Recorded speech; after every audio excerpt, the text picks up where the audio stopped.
7, 6, 5, 4, 3, 2, 1. ¿Qué ole, mi gente? Welcome back to the Bola podcast. It's your boy D. Holla at your boy when you see me in the streets.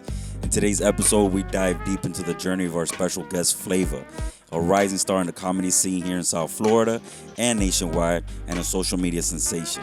From his early days of creating viral content to stepping onto the stage for the first time, Fleyva shares his experiences, his challenges, and the lessons that he's learned along the way.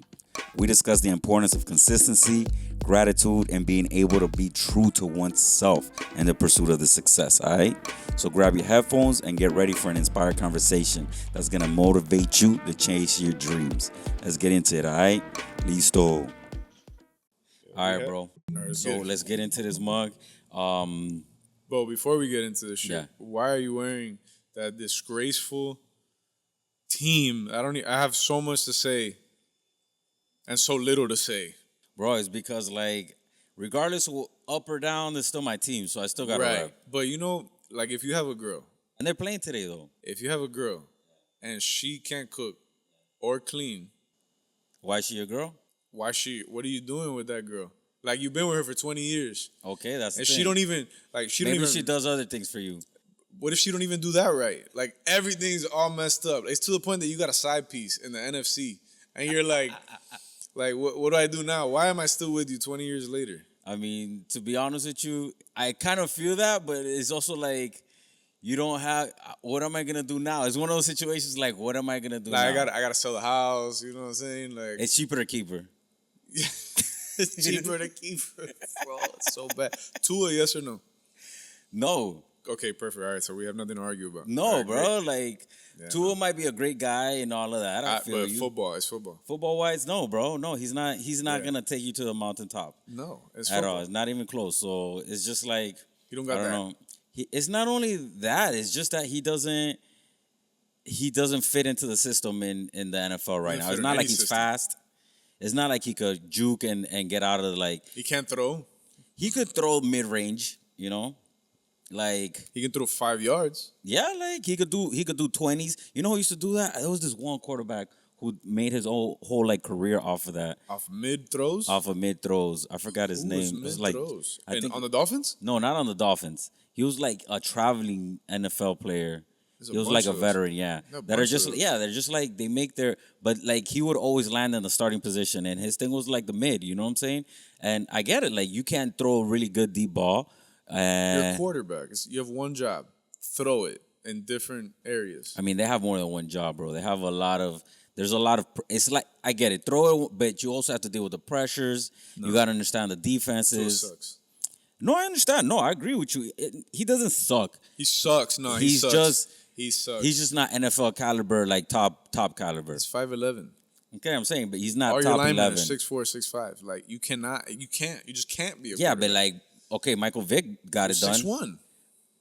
2 inches wasn't that And big. he was mobile and had a cannon. That's the thing. He was mobile But- and yeah, mobile and had a cannon. But the thing is that his cannon only came into play when he was mobile, right? Because he would Nah, get yeah, outside of the right. pocket. He would get Nah, outside the pocket. Mike That's Vick- when he nah, and Mike he would Vick- either juke you or it's kind of like what's this guy for the Ravens right now? That Lamar guy Jackson? Yeah, it's kind of like Lamar Jackson situation. Mike Vick is better than Lamar Jackson. I don't know.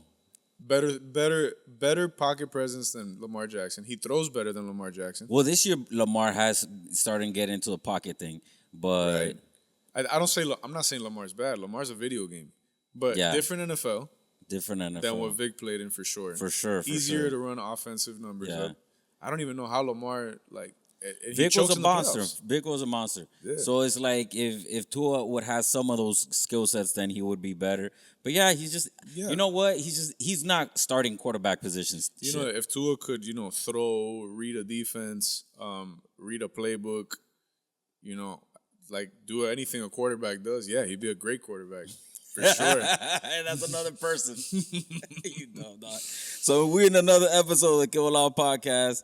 Thank you so much, everybody, for tuning in. I appreciate you. Hey, this is episode 102 or 103. I don't even know, bro, to be honest with you. Woo. So, like, we're in the 100s. And special guest today, Fleyva, my dog. Holla at your boy when you see me in the street. Hell yeah. How you doing, bro? Doing good, man. I'm as How's life Fleyva as- treating you? Bro, life is insane, bro. This year has been just a leap for Fleyva, not even a jump. It's been a leap. A lot has been going on. Yeah. So how did you? Let's talk about the name, Fleyva. How did that come about, bro? So Fleyva was years ago. Somebody realized that my name, because my name is Frank Leyva. Yeah. And somebody realized that putting it together says Fleyva, right? So it was kind of a joke at first, and then like it just became something. Like, I don't All know. right. I This can't was even- before the comedy? Yeah. Oh, This okay. was before it all, and it just kind of caught on, but it was a joke at first. Like I would say it messing Yeah. around, but yeah, then it got like Do you feel that kind the like it coming about kind of was like a seedling of the character of like you doing that on Instagram, you taking it into social media or So I've always kind of done that. I've Okay. always been messing around and with my friends Yeah. and whatever followers I had on Instagram, Twitter at the time. I had a couple videos go viral on Twitter as another character, like a super overtly Cuban character, and people loved it. Then Instagram happened and it was messing around. I got very comfortable in front of the camera. I've never Yeah. really had stage fright. So for me to do stuff like that was just being goofy because that's how I am. I'm very lighthearted. I don't take myself seriously. I don't think anybody should. yeah. And then as Fleyva started to take off and get more notoriety, I guess is what you could call it, because it really started with notoriety. I would be out there and very no holds barred, no limits. There's no one that can contain me. It was this wild animal.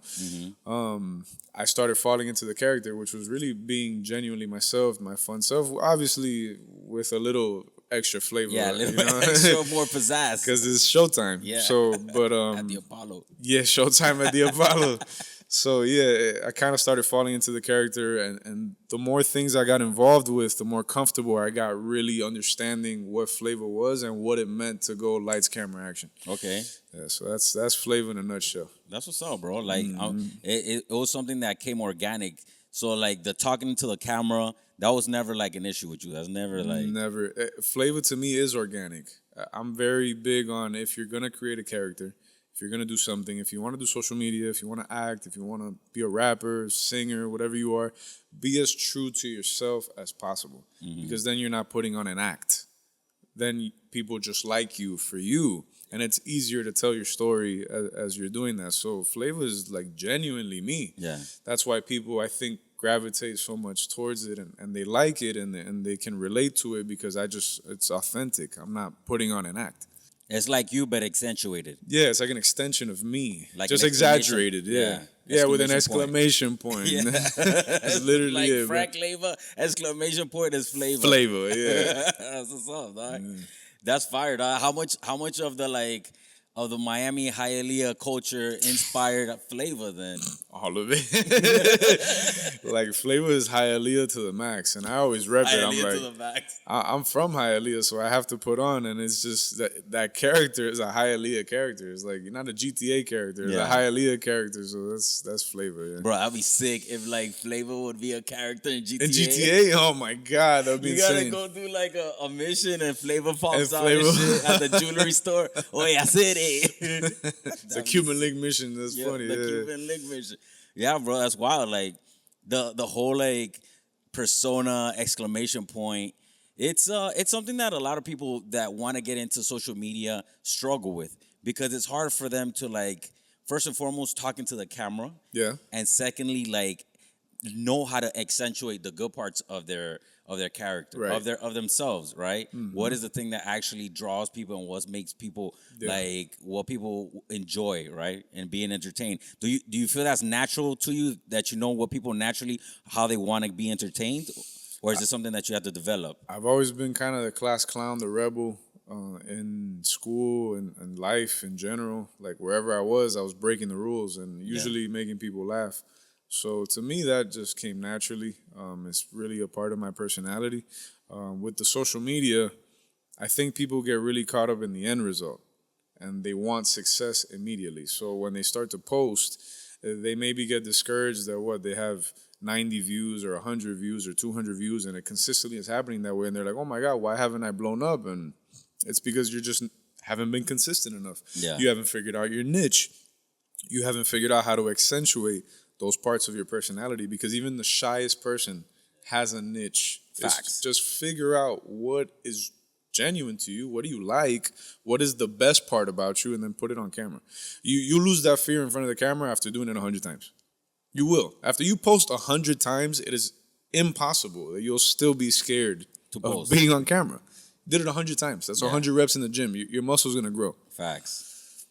Damn, I had never thought about it like that. It's like reps in the gym. It's reps in the gym, and that's the thing people forget about anything. Why are you so concentrated on being successful? Why are you saying I don't have Bad Bunny numbers? You're not gonna have Bad Bunny numbers. Yeah. You haven't put in 15 years like Bad Bunny has. Yeah. That's why his reps look easy, and that's why you're struggling with yours, because you haven't put enough. So start putting in the reps. Start posting just because. Everybody's like, oh, what should I post? Something. Anything. Keep throwing it against the wall until something sticks. When that thing sticks, I promise you're going to do it again. And then you're going to see it stick again. And then the numbers grow and then the reps get easier. But put in the work. Bro, that makes so much sense because I love the gym. So I could totally just understand put in that the whole work. analogy. So like, how long was your like first gym sessions then? Like, well, how long were you first like iterating and throwing out before you had like your first stint of success? Man, I remember when Vine came out, which Shit, was... you was doing it since Vine? Yeah, so I would do Vine, but Vine wasn't successful at all. I was just doing goofy stuff on Vine, and none of them ever did anything. So, we're talking, what, 12, 13 years? Yeah. So from Vine became Twitter, and then Twitter I put in the reps. Those videos started to get a little boom. Then I deleted my Twitter. Why? Just going through a whole Yeah, you was going through some phase shit. with my life. And then it became music. And then I was like, okay, now I got to get an Instagram. I didn't even have an Instagram. I didn't have a Twitter, Instagram, social media for like 3-4 years. I was Damn. completely off the map. After the Twitter canceled. Yeah, I got rid of it, and I didn't have it for years. I didn't have Instagram for years. Yeah. And then I finally got it because I was like, okay, if I'm going to do music, then I need to double down. I need to go into the world, basically, because I'm out of the loop. People would talk about Instagram. People would say only in data. I didn't know what it was. So when I stepped into Instagram, I started with music. And then it became a frustration because, it's only my friends talking to me. So I was frustrated for years. It was years. Fleyva didn't take off until 2023. I'd been posting on Instagram since 2000, maybe 18, 19. Okay, so like 7 years. So 4 or 5 years. Yeah. Like 4 or 5 4 years. like 7 years ago. Before any result happened. So like 4 years before you saw any kind of like... For anything. Before you... And that whole entire time you were experimenting with like what you was throwing out there? Just Or was developing the character of Fleyva as a musician. Okay. It was growing. I was kind of trying to figure out where I fit while living a different lifestyle. Yeah. And then when Fleyva took off, then it kind of tugged me in another direction where, okay, it's not music, it's comedy now. And it became a business because now Fleyva's a business. Now Fleyva's a brand. It's completely different. But yeah, it did take 4 or 5 years. People don't see that part. They're like, oh my God, how did you do it? I'm like, I didn't stop. It got to a point where it's like, okay, I can't post my music. I'm seeing what everybody else is doing. What can I do different? So I started to follow different trends and posting it and kind of adding my own little twist. Imitation is the finest form of flattery. Like some people get upset, oh my God, this person copied my video. Get over it. Yeah. You're helping that person in their journey. Okay. As long as they don't blatantly steal it. Yeah. You know, but Like they're straight kind of up copy word for word. like straight up copy is like, okay, dude, come Yeah. on. I had this one kid actually. I'm thinking about him now because he reached out to me. He's like, man, I really love your content. I want you to check it out. And when I checked it out, there was a video. He basically copied me word for word. Yeah. So I commented on it. And I was like, my brother, love the effort, but you're like, You come gotta on, at least remix it. copy paste. Put your own sauce to it. Yeah, like yeah, I want to see remix. you come out. And then his videos, I checked on him later, and he started becoming his own character. So it's really about constructive criticism and not getting upset. Everybody has their own journey. Everybody has to figure it out. But yeah, it's consistency. That's the key. That's wild, bro. That's crazy how like you started in one when you started the IG, you were going on one journey. You wanted the music, and then it turned into a comedy thing. Yep. How okay? So how much of an ego check was that? But imagine something that's your passion, and you have to basically say, it hasn't been successful. Now God is pulling me here. So I've always said, God closes the door to open another one. I'm not the only one that says it. Everybody says that. But applying it is different. Applying it takes a second where you really have to drop your pride and understand, okay, this isn't what you want me to do. It's this. Okay, I'll do it. And as I'm doing it, I understand, okay, this is my purpose in life. And it's not comedy, it's making people feel a certain type of way, bringing joy, happiness, some kind of feeling into their life every single day. And that's, I think, what ultimately my calling was. And now that I'm living my purpose, my life is completely different, man. Like, you really live different. So yes, you do have to check your ego, but you have to understand it's part of the journey. And if you never do that, then you never find your purpose. Yeah, I mean, yeah, it's difficult though. Yeah, it's hard. It's a hard thing really to hard. like to I don't have like an ego like, oh, I'm bigger, I'm this person or some like massive bravado type thing, but obviously I have an ego like, man, I want to succeed in certain lanes. Yeah. And I'm committed, and these are the things that I feel. So knowing, I understand completely what you're saying, like knowing these things and like being able to like, okay, this isn't the way. There has to be another way. But then when the other way presents itself, you have to be receptive to that way. Yeah. It's hard. That's hard as an individual. So like, how did was it the community that like giving you love and showing you that it was successful? That was the thing that was like a sign. This is the way. Yeah, 100%. I mean, when you have people relating to your videos and you see the comments and you see the love and you see a community coming behind you, and then it translates to now they're doing it in person. Now they stop me. Now they want a picture. Now they know me by name. It's not, hey, you're that guy from TikTok. No, yo, Fleyva, what's up, dog? Like, I start to get that everywhere. Oh, and it's not even Miami now. It's all over the place. So when you have so many people behind you, it's kind of hard to ignore that you're doing the right thing. It's impossible to ignore. You're like, okay, I'm absolutely doing something right. Yeah. It's life telling you, hey, look. It's life telling you this is the way to success It's right a now. stamp, yeah. But I recently saw you went back into the studios with Dreams to Reality. Oh, I'm there. I've been in the studio with Drop. I've been in the studio with Vince Montague. I'm in there with him now. We're working on a couple things. So I went back to the music because I'm like, okay, I have the platform where I'm comfortable with it. I need to come back to my passion. Yeah. And remind everybody that, Fleyva's, you know me as a funny guy, but I'm not that much of a funny guy. That is really what I do. So, but I learned, and it's the best thing ever. I really started recording myself in actual studios with real equipment in 2019. Okay. That's when I learned how to really make music. So from then to now, it's been 6 years. I've learned how to manipulate my vocals. I've learned engineering. I've learned producing enough where I'm comfortable in any studio that I walk into. So not only that, but now I understand the business rollout side of releasing music. It's not just put it out and hope that somebody listens to it and likes it and it's going to go viral. It's not how it works. It's a business. It takes planning. It takes marketing. It takes branding. It takes an understanding of what you're supposed to do. You need a mission statement. You need a slogan. Even if it's not written down, your artistry has to exhibit that. So it took me 6 years to understand it, to finally say, okay, I need to structure this and do this correctly. And now that I have a platform where I can launch this and I can use it, let me do this the right way. And now I've also built a catalog where I'm comfortable enough to say, now I can pick and choose who Fleyva really is. And now I can show the world this is what I've been doing in the lab for 6 years. So now it was necessary, I think.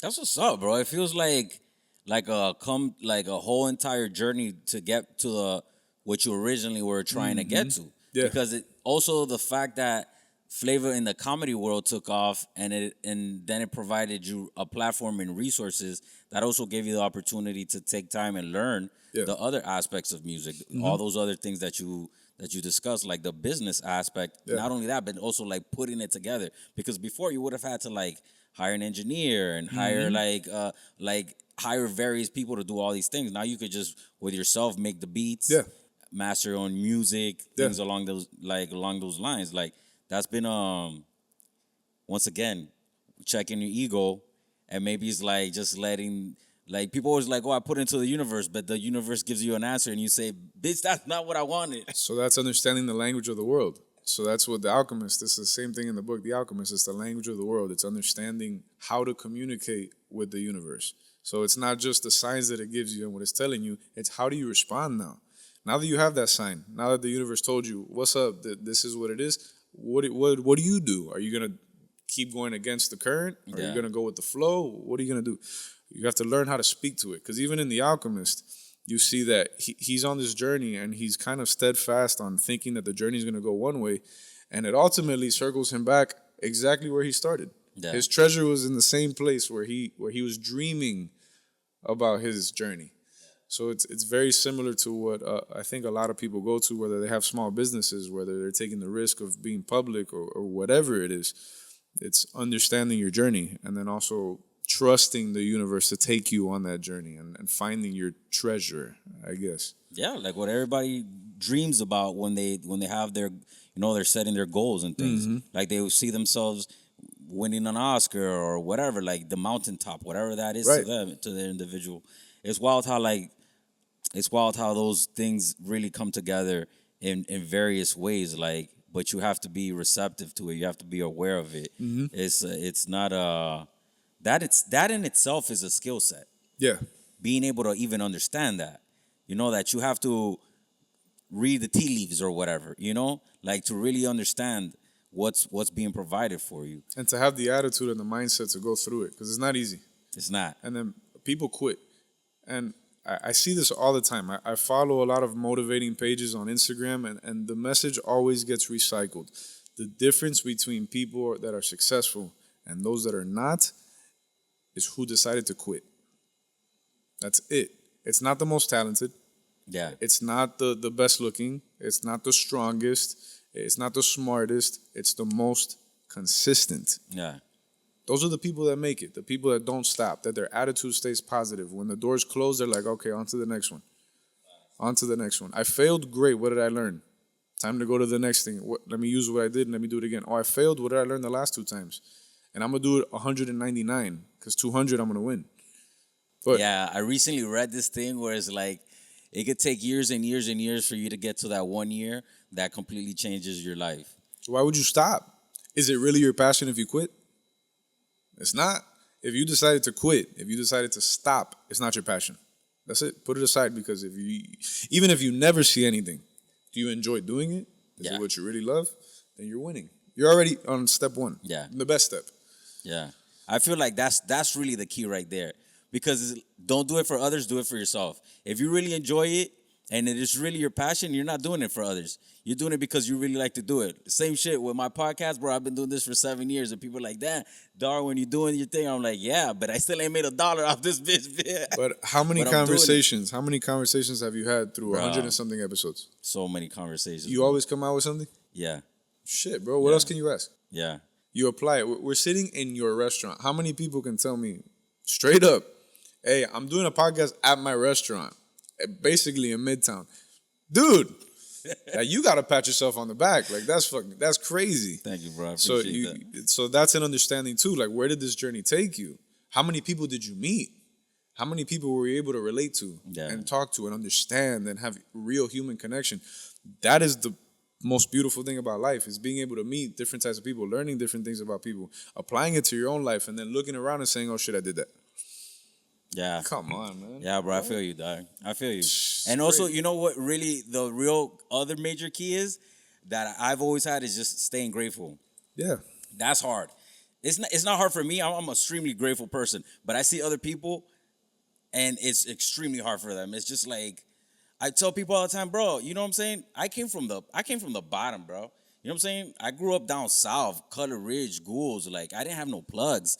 It's not like, oh, I went to Columbus and all this other shit. You know what I'm saying? So it's like, my journey wasn't supposed to be in this direction. Let's put it that way. Because a lot of my friends stayed in the same circumstances. Yeah, it's the same thing I feel with Hialeah. Like, I go back to a couple of my friends and I'll see them in the same exact place where I left them 15 years ago. Yeah. And that's like, wow. You know, something has, some of these things, I've been given breaks. I've understood how to apply those breaks to my life. So I'm just consistently grateful. Like, yo, I have another opportunity to do things right now, regardless of it's tough, but because even in the middle of like the worst day of your life that you feel is the worst day of your life, you're still having the opportunity to do that. I remind myself now when because obviously you get to a certain level where life gets different. But I have to remind myself on days that I'm feeling whatever, I have to be like, where were you? What would you 10 years ago say about you today? Would they be grateful for what you have? And gratitude is crazy because if you're not grateful where you are, life won't put you in a position to be grateful where you want to be. It won't do it. Yeah. You need to be grateful in your position. And when life sees you and the universe sees you and the motions of the universe and the energy of the universe feels your energy and that you're at peace with where you are, regardless of the situation, I promise you another door opens. That's when the door opens. Not when you're like forcing it and, I'm so angry about where I'm at. Yeah. The doors are going to close every single time. You have to just let go. Let go and let God is real. It's real. It's like, real. Yeah, like, it really is. But you have to understand it. It's not just saying it. It's understanding it, then applying it, and living it. Me 10 years ago, look at me right now, and they would switch places with me in 2 seconds. They wouldn't blink. They'd be like, yo, we did that. Like, this is real life. Like, this is what we're living right now. Yeah. 10 years ago, come on. Yeah. That helps me. That gives me perspective. Facts. Yeah, like being able to like that. Yeah, put it in perspective. Being grateful. Yeah. Look at you 10 years ago right now. What would 10 years ago Darwin say to 10 years right now today, Darwin? I mean, yeah, we'll be like, damn, dude. You're doing it. How'd you do that? How'd you do that? How'd you do that? Me, myself, 10 years ago, I'd be like, bro, I didn't even think I would have made it close to 30. Yeah. I would have never seen myself. I would have never seen myself in that position. I'd be like, bro, I would have been gone by 25. And it's also, that's another thing, like the timing too, bro. Yeah. Because there's certain times, this is something that I had really, like, I've really come to thoroughly understand is like, you might want it now, but it's not good for you right now. Yeah. It's like, if you have that right now, you might just end yourself. It might just be the end of you. Yeah. You know what I'm saying? And you might not recover, or you just might not you'll just literally not cease to exist. There's things you need to learn. There's things you need to learn to get that. So it's just like, it's so much. Bro, but it's wild, dog. It's wild. Life is crazy like that. Sometimes you could be ungrateful, though. Sometimes you're just like, fuck. You know what I'm saying? I think it's natural to feel that way. And I think it's okay to feel that way, but it's not okay to stay. Yeah. You can't stay there. Feel it. You want to feel it? You want to feel angry? You want to feel depressed? You want to feel it? Feel it for 5 minutes and give yourself a timer. Put 5 minutes on a timer on your phone. Damn, be like, this is what I have. To cry, to yell, to scream, to do. 5 minutes. 5 minutes of yelling? Bro, parece un loco. Like, that's 300 seconds. Think about that right now. We count the 300. It's going to be a minute on this camera. We're counting the 300. We're going to be tired. So if you can scream and yell and do all that for 300 seconds, you'll get it out of your system. You'll forget about it. Yeah. Yeah. I oftentimes when I'm like, I've come to this whole meditation thing, Oftentimes when I'm just like feeling down in the dumps and I'm like, man, I don't know what to do. I'm just like, all right, let me go meditate and through the meditation, it allows me to decompress and then it just brings me back to like baseline. Yeah. So like, you're here, be in the present, you're dealing with it today. It's like Dale Carnegie once said, like through his book, How to Influence People, he's like, you got to approach life like day compartments as if you're crossing like the ocean, right? The Atlantic. Like if you're on a cross-Atlantic boat, each compartment, which is like each container, imagine if there's 365 containers and you're moving from one container to the other and just keep in that container. Because like the past is the past, it's the history. You can't do nothing about it. The future is, if you dwell on it too much, you'll just have mad anxiety. So just like, come back to baseline, stay here, be in the present. What can you do right now? And what's happening right now? How do you handle it right now? Yeah. And there's a lot of like shows that I follow and people who are like successful, right? And I read and I feel like that's where they going back to the consistency thing, right? Consistently staying in that in the present. In the present. And right so now. like switching gears, bro. How did you end up on the stage though?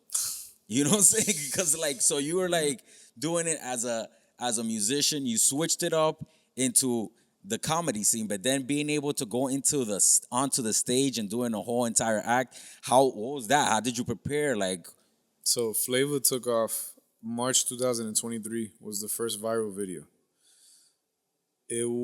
Probably a year later, they started asking, when's your show? okay, So that's usually the transition when you do funny videos. You'll start getting the messages, and not everybody could do it. Not everybody's built for stand-up comedy. But I looked at it and I was like, man, you know what? I've always really liked stand-up comedy. I like watching it. I like kind of the flow of it. Why not try it? So Luis Diaz, at the time, was hosting open mics at the Miami Improv. So I had talked to him about it, and I was like, man, what do you think? And he's like, you should come do 5 minutes at an open mic. See how you feel. So I wrote a bunch of jokes because I was like, if I'm going to go up, I can't wing it. I got to write it. Let me try to develop some jokes the best way I can. And I did, went on stage, almost like passed out because it was so nerve-wracking. My stomach was upside down. Just the drive to there was killing me. Being on stage was killing me. I was shaking up there. You couldn't tell because I was trying to hide it, but I was freaking the fuck out.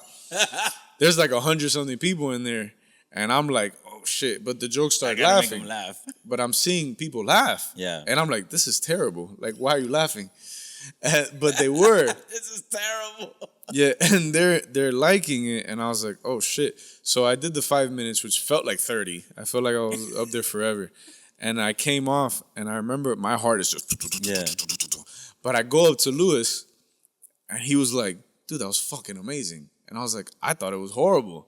And he's like, no. He's like, you need to do it again. Like, 100% do it. So he was like the catalyst where I was like, okay, people were asking for the show. I just did an open mic. I know I can get on stage. All right, let's do it. Pull the trigger. So I pulled the trigger, and I gave myself 60 days to sell the show. It was 300. I sold 305 tickets, 305. 305 for the first show. First show, What's 305. up? I did 305, and it was an amazing show. I hosted, so I decided, okay, I'm not going to do a full set. I'm going to come in and out. So I would come 10 minutes in and out, and I had Ellie Rodriguez, I had Luis Diaz, and Mr. Red, and me. That was the lineup, which that show was phenomenal. That's a sick lineup. It was a crazy lineup, but the energy was insanity. That day I wore a Kobe jersey. Never forget this shit. I wore a Kobe jersey because I was like, I need to channel Mamba mentality right now. Yeah. I need to go killer mode, and I need to turn that on. So I put the jersey on, and I'm walking up when it's about to be my time because I'm opening the show. And I look behind me, and there's a bookcase in the green room right before you walk in on the Miami Improv. And right there is a picture of Kobe.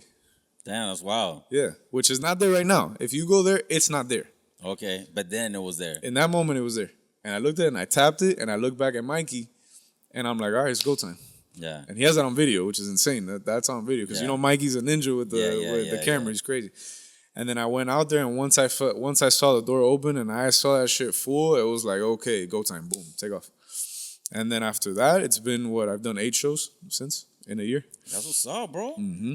And did you have to go like through like comedy school or something like that, or like did you like go back and forth with other comedians? Have you been in writing rooms? Like how did that come about? No, I just write the jokes. Yeah, legit. Legit, just write the jokes and then hope it goes well. Yeah, That's what's up, dog. So you're natural at it. I guess. Yeah, you could say that. I think I'm natural in front of people. So since I understand what works in my videos, I always said, let me grab that and now let's translate it to the stage. And the more reps I get on stage, the more I really know what my audience likes. Like my show, January 26th of this year, was in Tampa. It was my first full-length set. Okay. I still hadn't done more than 15 minutes on stage. So it was 30 minutes. No, I did an hour. You did an hour? Yeah, I did an hour. Oh, okay. It went so well with the crowd, and they were giving me so much. The crowd work was flowing. The story was flowing. Like, people were laughing. It closed really good. And in that moment, I was like, okay, I just did a brand new set. I hadn't tested any of these jokes. Well, some of them. It was very few. But the majority of the set was brand new. And people were enjoying it. And they were loving the show. So I'm like, all right. So now I kind of have an understanding of what works for me on stage. Let me do it again. And now for the 8th show, which is the one I just did at La Mesa on September 26th, That one was insane because everything was just lining up, and I was nervous as shit. I was coming off of a movie. I hadn't prepped for the show. I did Spanish Fly, which we finished filming Spanish Fly on September 24th. We did an 8-day shoot. Wow. Right? We do an 8-day shoot. What was it? Hold on. It was my 8th show. It was on the 26th. 2 plus 6 is 8. Like everything had, everything had just lined up. And I wasn't supposed to do it on the 26th. Yeah. I wasn't. A couple weeks before, I'm talking to Jokes about doing the movie. And he tells me, I forgot what day it was, but he's like, let's meet today. Let's talk about it. Let me present the movie to you. Let me see if you like it. On that same day, I had my show set for September 19th. Okay.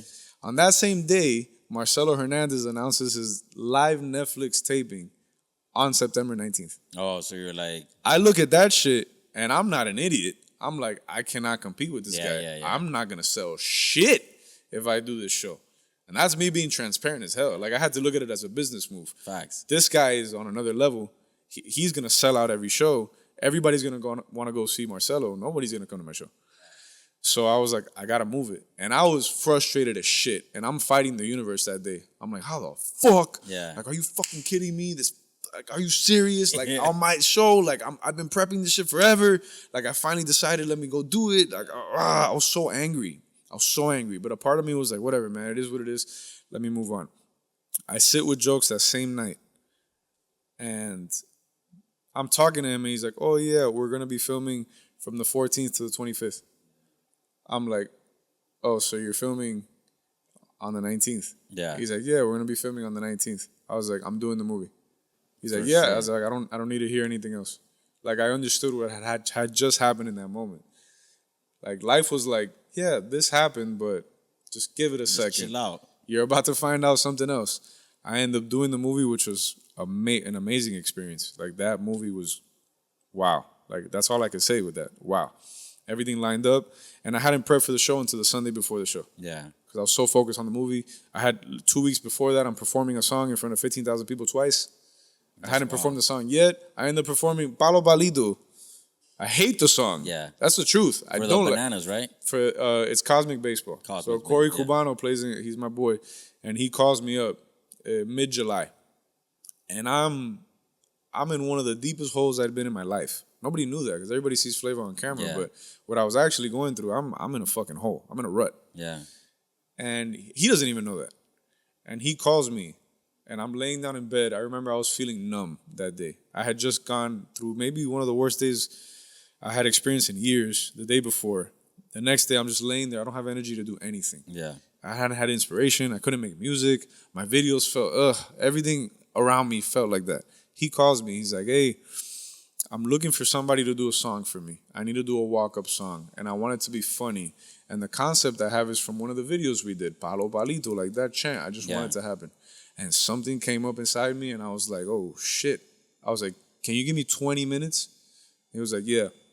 I called him back in 15 with the song done. It just lit something, and I was like, I had fun making it, but it was like, okay, I'm making a commercial song for kids. It's something I'd never done before. Yeah. I made it as clean as possible, as baseball-related as possible. It was a targeted approach to what I was doing. So it wasn't how I usually make music. But whatever, I sent it to him. He loves it. He loves the song. He calls me back a couple days later. Hey, Cosmic Baseball wants you at the finale, the last day in Indianapolis. Can you come? And I was like, yeah, hell yeah. Like, I'm not saying no to that opportunity. No chance.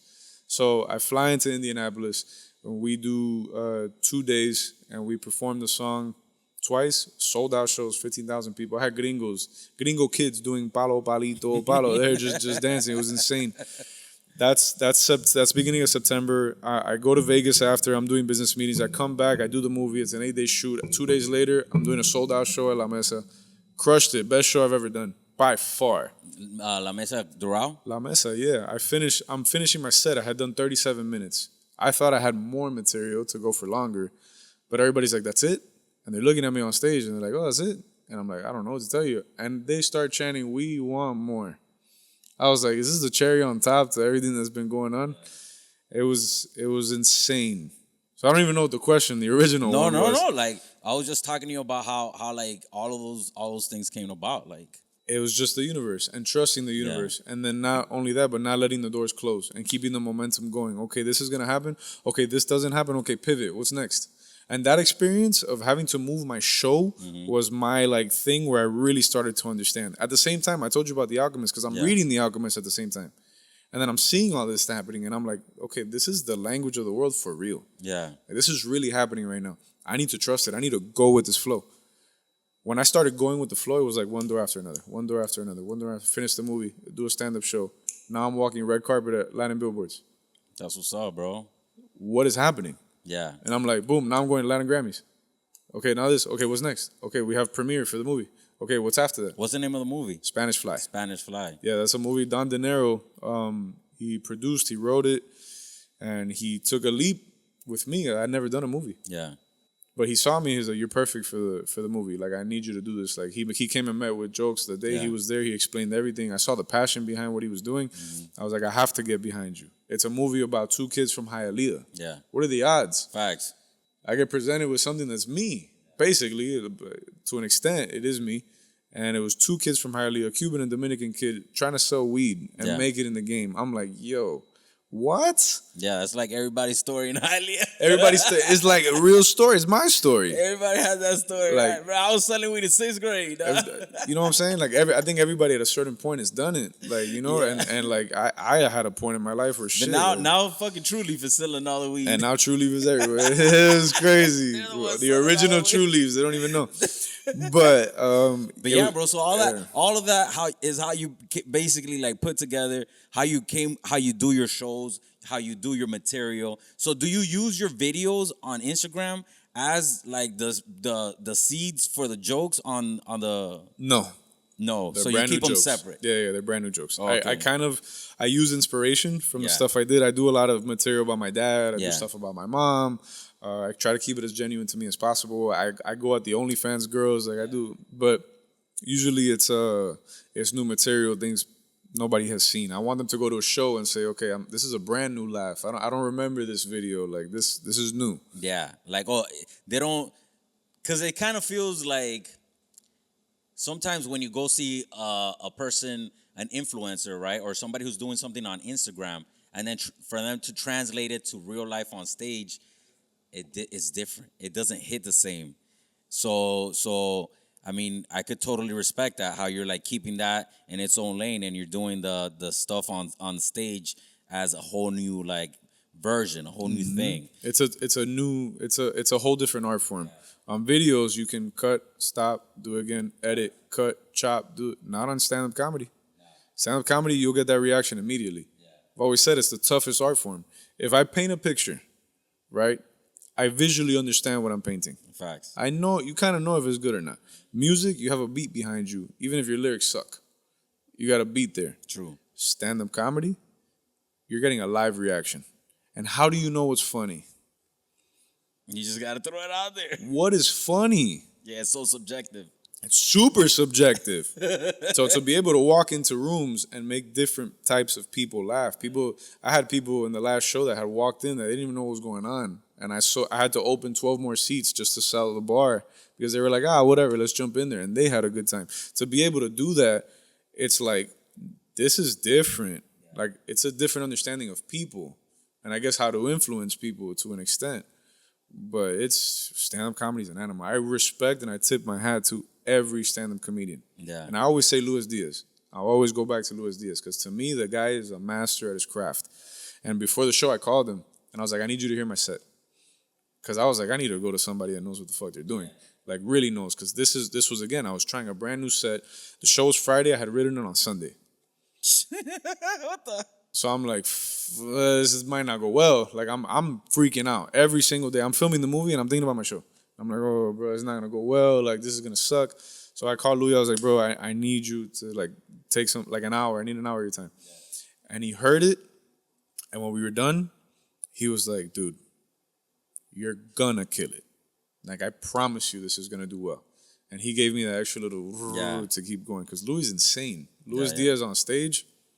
Yeah, he's funny. Yeah, he's crazy. He's super energetic.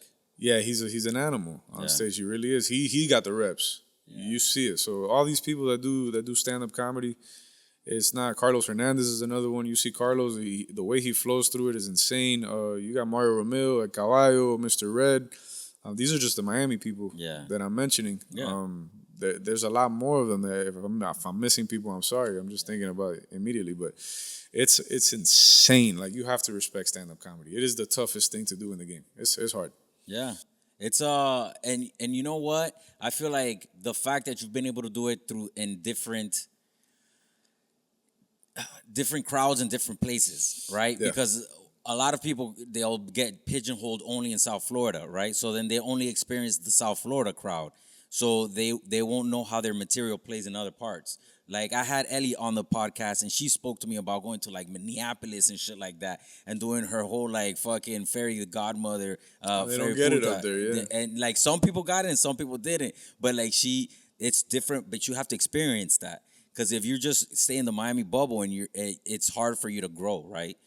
It's a whole nother animal that you've been able to kill it in that realm. So like, so now you're getting into acting. Yeah. Now you're getting right. You're doing stand-up comedy. You're doing music. Yeah. How do you feel that, like, you stay passionate about one thing or how do you expend energy, right? Because you only have a certain amount of energy for a day. How do you like break it down? Like, okay, on Wednesdays I do comedy and on Thursdays I do music. Is that how it works, or how do you schedule that? I just kind of take it day by day, but my thing is, my passion is creating. If I'm in a room with creatives and we're making something, I'm having a blast. I don't care if it's stand-up, if I'm acting, if I'm painting, if I'm making a song. Like, if I'm creating, I'm in my space. So I always make time for creation. Obviously, there's responsibilities, and I have to kind of split up my day, because a lot of people don't know that. Like, I run, like, Fleyva is my third business. Like, I have the real money makers, because Fleyva doesn't make enough money to say, you know? It really doesn't. People see you and they're like, oh my God, you know what I'm saying? But it's like, no, dude. Like, to really make money in this game, it takes a really long time. Like, a really long time. But again, consistency and just having faith in what you're doing, and having faith that eventually I can put those other hats aside and let it go. But yeah, you still gotta make bread, yo. You still gotta pay your bills. I've been a building inspector for 12 years. People don't know that. People don't know I have an impact windows and doors and roofing company. Who the hell knows that? They don't, because I don't even like to promote it. People are like, why don't you use your platform? I'm like, why would I mix the serious guy? Because the people that know me from this world, like, there's no jokes there. These fucking windows better work. There's no joke. So these people see me here now. Yeah. And they're like, wait, I didn't know you were funny. That's what they tell me. I didn't even know you were funny. I didn't know you was funny. I promise you, I didn't know you were funny. And that was like a thing for me. And I was like, man, like, I really do bring it down when I'm here. Because you have to be the business owner and the guy that knows everything. Like, if I walk into a house or if I walk into a building, they're expecting me to tell you if it's going to fall apart or not. You gotta be an expert. So it was like, wow. Like, and then now I'm starting to figure out how to fuse them. So now I'm bringing more of this personality now when I'm doing on these jobs, and I'll talk to clients, and now I'm making them laugh, and I'm having a little more fun with it, because it's like, okay, damn, they're right. Why am I hiding this part of me when I could be using it? Yeah. Like, there's a charm to even to sales. People only like to do. Look, I've been in sales my whole life. Yeah, so people don't know I do insurance. So outside of this, I also do insurance. I do small group insurance, group insurance. I mean, but like, people my whole entire thing in sales is that people will buy from people that they like. Yeah. Because they could get the same product from somebody else, but if they like you, they like calling you up, and they like the way if they like the way you make them feel. Yeah. That's it. It's a done data. You know what I'm saying? And so yeah, you should use that whole, like, because you're like charismatic. You got to use that charismatic side of you to try to help yourself in other businesses. You know what I'm saying? 100%. Yeah, it helps. Yeah. And I've seen it now, like, bringing now Fleyva and kind of morphing the two, like, subtly, because Fleyva can't really be here too much. Yeah. Like, he don't fit there. But not the entire Fleyva. Nah, just a little bit. Just a couple jabs. Exactly. Yeah, just a couple jabs. Yeah, so now I'm seeing it translating to here, and I'm looking at the client relationship, and it's changing in a good way. Yeah, in a really good way. Yeah. Bro, so, like, going back to how we were when we first worked together, and that writing Super room funny show. With the Super Funny Show. That never became anything. It never became Where's nothing, that show? But bro, that character, Super Lost Show. So in that Super Lost Show, we bro, that shit that we were able to make with Julio's Latin Love Hour. Julio's Latin That Love no one Hour. will ever see. Bro, that shit was hilarious. really Let me funny. tell you something, bro. I want to recreate the shit out of you know that today You I saw should. the silk, the silk Oh, blue man. thing. That's my shit. It is, yeah. You brought the wizard robe, Bro, to I the saw thing. that shit today, and I was like, yo, of all days, because it was in storage, and my wife is like, oh, I want you to go look for this thing, and then I'm just looking through the storage, and I'm like, bro, look at this fucking shit, and it's funny, I'm fucking interviewing Fleyva tonight, and fucking that shit pops up out of nowhere. I'm like, yo, we gotta do the fucking Julio, bro. I think that's a sign. I That's think we a gotta sign, bring bro. Julio. We gotta bring Julio in, dog. Let's do the Julio. Bro, that's a character. That's a character right there. That I is a pulled a character. character out of the hat there. That's a character. That's a movie, bro. Yeah, it's a movie. Yeah, That's yeah. a movie, by Bro, dog. you ever had people? Hold on, 'cause this is funny right now. Why would someone call you? Let me see. Oye, cara huevo. Let me tell you something. If I didn't answer the first time, why would I answer your call 5 seconds later? What do you need? What's this? It's my little brother. No, look at that. So he's asking me for something stupid. I'm like, I don't got time for this shit right now. Bro, it be like that, bro. But why would you call me? But 2 at least he seconds? called you, though. But like, if I didn't answer you the first time, Yeah. why would you think now that magically I'm gonna respond to you the second time? Because maybe the first time they feel like it didn't go through. It definitely went through. There was rings. Like if it was the D You and just D, got rejected. like I'm not answering. I'm not gonna answer the third or the fourth either. That's just funny, though. But yeah, that's Miami attitude, bro. That whole Miami chispa thing. Oh yeah. It's a real thing. That shows the chispa right there. Yeah, Because 100%. anybody else like, oh, be polite and shit He's like still calling, that. like right now. I'm not gonna answer. I'm like, dude, what are you doing? That's the county shit right there. Yeah. I'm gonna blow up your phone until you free. Till you give me the yes, dog. And if not, I'm gonna find somebody else to blow up your phone for you. Don't block me because I'm just gonna get another number. Yeah, I'm gonna find somebody who you know you're gonna I'll pick call you up, on dog. Instagram. Bro, that's the county, dog. So what do you see right now for your future, bro? What are you like working towards right now? Wow. You know what? I did this on the 305 Hustle podcast, and I did it a year ago. So Chris had asked me the same question, and he's like, "What are your goals?" And I started talking to him about my goals, and everything happened. So then throw them out, bro. There's Put nothing them I out there. missed. So we're gonna go into the realm of manifestation. I'm gonna do it again. I want to, and I'm going to. Fuck, I want to. I'm gonna have a song that will be on Latin billboards Woo! by next year. Let me feature. Yeah. I have a movie that's gonna be successful. Okay. So you guys are gonna know the characters of Spanish Fly. You're gonna know Spanish Fly in 2026. All right. 100%. There's gonna be a comedy tour. Comedy tour. I'm not talking about Florida. I'm not talking about East Coast. We're going national. Nationwide. Yeah. We're gonna do a comedy tour. You're gonna see a Fleyva comedy tour for sure. You're gonna see Fleyva do another movie. You're gonna see Fleyva just elevate. By next year, by the time we come back to, what is it, October? What is it? October 30th? 29th. October 30th, 2026, I'm living off Fleyva. I'm done with everything else. That's my deadline. October 30th. That's it. Even if I hit the buzzer. That's what's up, bro. Yeah, like close everything else. Focus entirely all your energy on the I creative. will only be Fleyva. Because it does drain you when you have multiple businesses and they're the ones that are your primary source of income. When you're doing something you love, but it doesn't make you money, you can't let go of all this, even though it's draining you. Because it drains me. And people don't know that. Like, the things I have to deal with on a daily basis drain the life out of me. And I don't like doing it. I don't enjoy it. It pays bills. And I'm very grateful because I have a career that makes good money. I can't even sit here and say it doesn't. It does. And it's put me in a position where my kids always have what they need. I always have a roof over my head. My bills are paid. I can drive whatever car I want. Like, I'm in a great position, and I'm grateful to the universe for it. But now I'm looking at the universe like, this is all great, but you already opened the door to my passion. You already gave me a taste of what that life is like. I'm not going backwards. We're only going forwards. And when I live it, and I did it for the week of Latin billboards, I was able to take a week, because it's my down season in this business. Yeah. So I was able to take a week where I was only Fleyva. And that was phenomenal. That was a drug. It was like, I am now me. And in that week, I really discovered my character. And I was like, so, you mean to tell me that this whole time I've been running this race with my leg tied to my wrist while everybody else is running on 2 feet. So if I go like this for 1 week and I cut that rope and I start running, I already blow by you. You guys have been running ahead of me for 2 years. Yeah.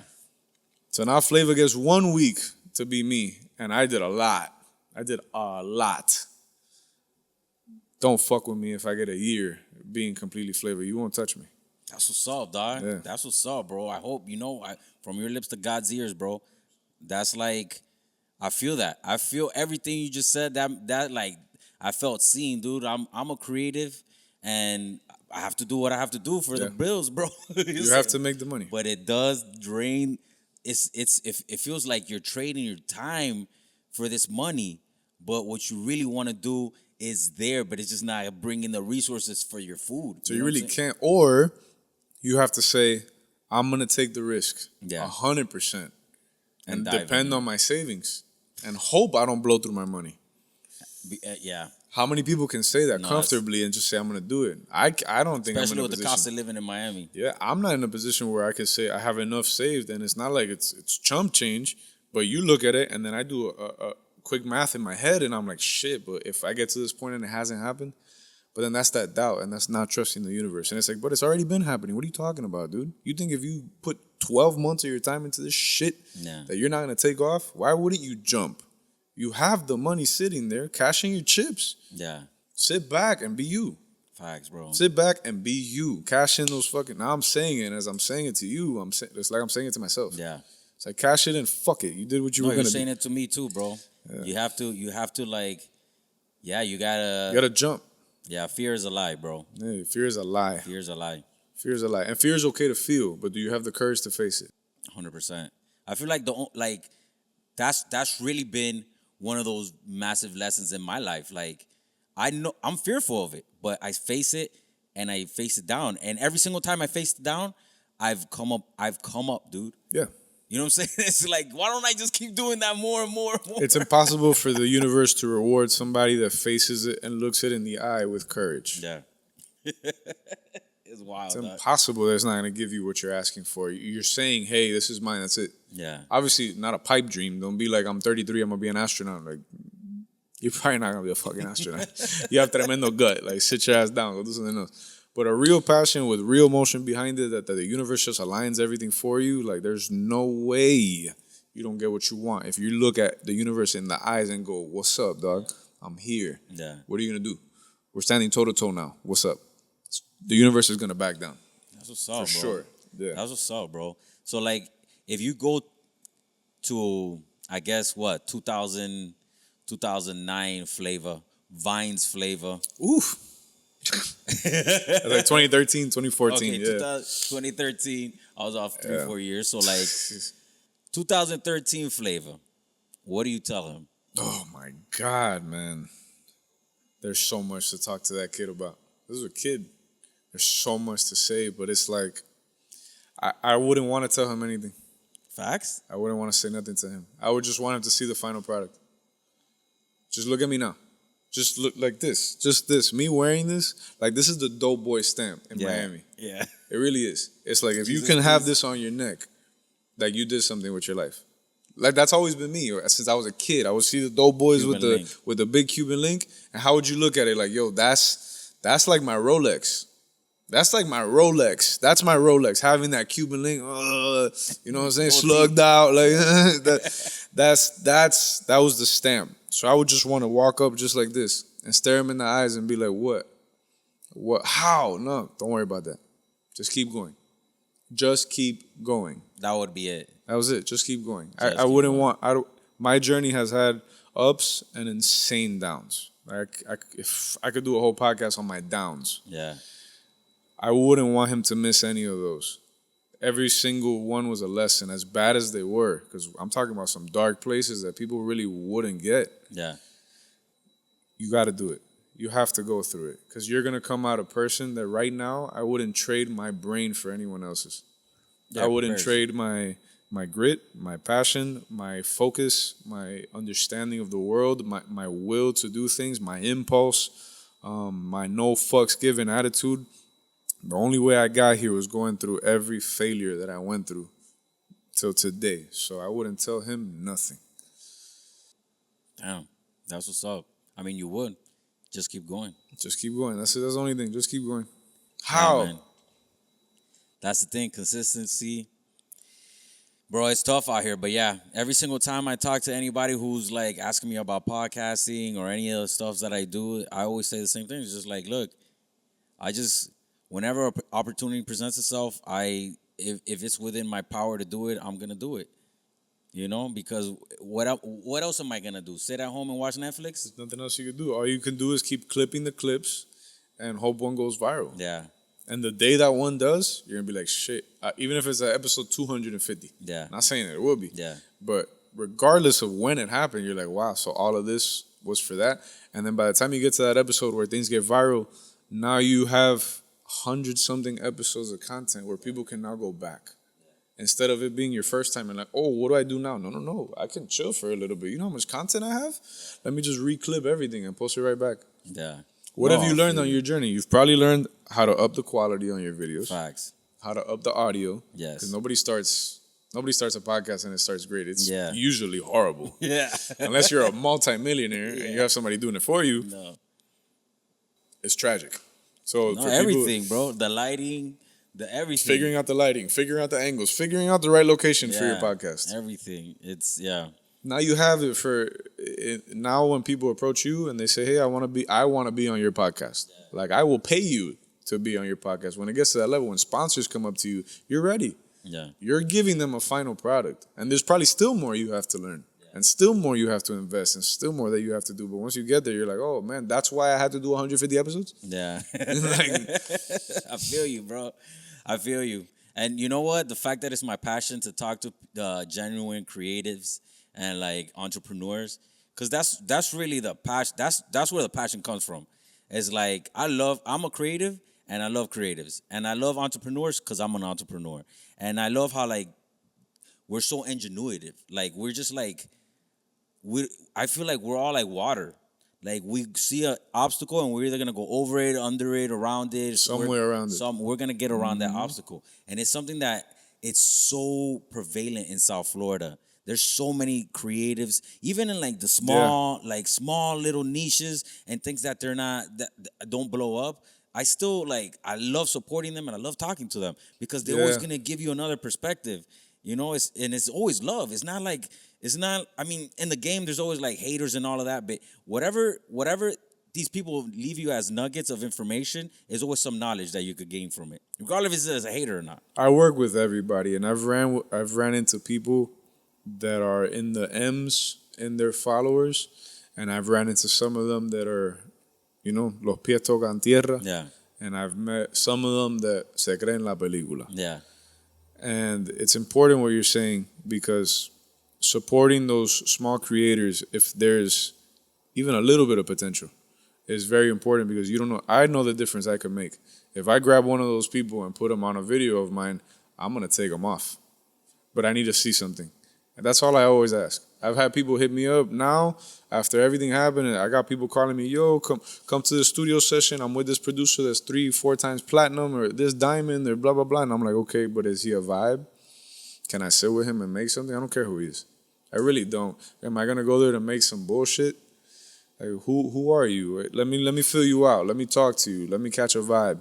Let me see what's up. And if I can do that, then I'll create with you. I don't give a shit if you have 100 followers. Yeah. Do I vibe with you? Do you really want to do this? Do you have the grit? Do you have the drive to do it? Let's get it. I've always told people, approach me. Shoot your shot. You really never know. But I'm somebody that's super approachable, and I might not look it. I know a lot of people tell me that, like, you don't really look like the most approachable dude.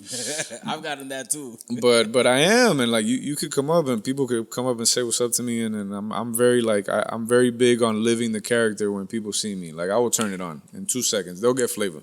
I'm making fun of you. Like get ready, because I'm gonna make fun. Yeah, I'm roasting you immediately. Like off rip. You want Fleyva? You want Fleyva? I'm gonna give you Fleyva. Like you're gonna get it. But yeah, but I'm gonna fuck you up on site. it's vibes, man. As long as I meet somebody and they're good vibes, I don't care what your numbers are, man. Let's do something. That's what's up, dog. That's what's up. Yeah, you gotta stay humble, and you gotta because you know what? I always go back to like myself being a small creative, starting off and things like that. Like a lot of words of encouragement is really what has helped me through a lot of like rough periods where I wanted to stop with the podcast or I wanted to stop with the music or with anything that I do. It's a lot of, and the same thing with shout out my homegirl Lynette, Oh, man, that's Storybook. awesome, man. I started working with her like when she was barely like had that much like followers, And now she's Telemundo. and now she's on Telemundo doing all her stuff. But Lynette has the same tenacity. She's always Yeah. been like the same. Like she told me, bro, I had her on my podcast season 1. She was like episode like 10 or 15 or something like that, and she was telling me. She's like, I'm gonna do it. I'm gonna be on stage and I'm gonna be in a major movie. And I was like, bro, I felt that energy. She's in Spanish Fly.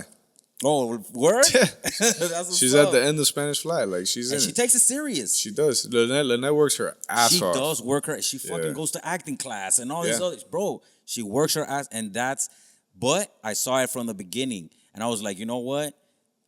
I want to give this girl words of encouragement. That's what made her, just like Lynette Storybook off the beginning.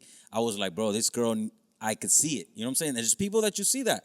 And there's others that it's a lot of like chasing clout, which is hard. Yeah. We're in Miami too. It doesn't help. But It doesn't help. It doesn't help. Like everybody's in a rental car. You know what I'm saying? Like it's It's funny. it's a city that I've always said. Like if you're from here, it's easier not to get caught up in it. Yeah. And you still do. There's a lot of people that still do. But it's the people that come from out of town, I see Miami swallow them in a week. In a week, they don't know where they're at. They're drowning. Yeah. And I'm like, yeah, see, you don't understand. And people, I don't think anybody would really understand that about Miami unless you got here. Because everybody thinks it's Palm Beaches and Too much hype. Buda. They live in that fucking hype. They live in that thing. They think Miami's Brickell or downtown, and this is an animal. Like I think Miami can go toe to toe with any city in the world. Facts. The people from Miami, we're built different. Facts. We are not normal. Like, and I say that shit all the time because I now I've gotten to travel a lot more and been to many different places, and we are different. We stand out wherever we go. That's Miami stands out. for sure, dog. Just the moment we open our mouth, like nobody could touch us. Like it's like, yo, we will take over any Miami people walk in somewhere, we take over the room. I don't care if you're in New York, I don't care if you're in LA, I don't care if you're in Houston, I don't care if you're in London, Rome, Madrid, Hong Kong, Moscow. We will take it over. We'll have everybody saying "guy, bro" by the end of the night, like for sure, Bro, for sure. bro, for sure. Everybody's bro. Everybody's bro. Your mama's bro. Your abuela's bro. Your girl's bro. Your kids are bro. My kids do stuff and I'll be like, bro, what's wrong with you, bro? Legit, dog. It's so like infectious. Miami's infectious. The energy's The energy's different. Man. Yeah, but you gotta like. I do see those people coming from out of town, and they come in here and they try to live that Instagram hype life, and it's just like, nah, bro, that's not the vibe. This is like they think this is something else. It's not, bro. We'll look at you like It's not sweet. yeah, like it's not. We're used to La Infladera. We invented that shit. Miami invented La Infladera. What are you gonna do? What don't we know, bro? La Come on. Infladera. That's funny. I never heard that one. Yeah, La man. Infladera. Aquí infla más que los globos, bro. Like this is for sure. The hype, dog. That's the hype, bro. But yeah, bro, thank you so much for coming on to the podcast. For everybody, can you share your handles? I know your IG is the one that you're most active on, but like, what other like? It's the same handle everywhere. It's Fleyva. If you know now, then you know now, and if not, I'll tell you later. Can you spell it for me? Fleyva, because it got extra little flavor on it. Fleyva. No, yeah. Thank you, Fleyva, for coming onto the podcast once again. Thank you for chopping it up with me, talking to me about your journey. And I legit, like, bro, I salute you for everything that you've been done. Like, the consistency, it's starting to pay off, and it's definitely going to pay off more in the future, you know? I hope everything that you've put into the universe comes to fruition and even more, you know what I'm saying? I hope major blessings fall upon your life, my dog, 100%, bro. See you next year. For sure, dog. Once I see you at the Oscars, dog. Bola. Thank you so much. And to everybody out there, thank you so much for listening to the podcast. I really appreciate all the love on the socials. And like I always say, if you like it, share with your friends. And if you hate it, share with your enemies. But just share this motherfucker. We out this bitch. Peace. Thank you for tuning into this episode of the Bola podcast. Hope you enjoyed the conversation with Fleyva and gained some valuable insights into the world of comedy and social media. If you liked what you heard, don't forget to hit that like button, subscribe, share it with your friends. If you hate it, share it with your enemies. Just share it, Let us know your thoughts in the comments below or your comments anywhere online. Thank you so much for listening to this episode and stay tuned for more exciting episodes coming your way, all right? Hasta la próxima. Keep chasing your passions. Remember to stay grateful in your journey. Que te crezca. I love ya. Peace.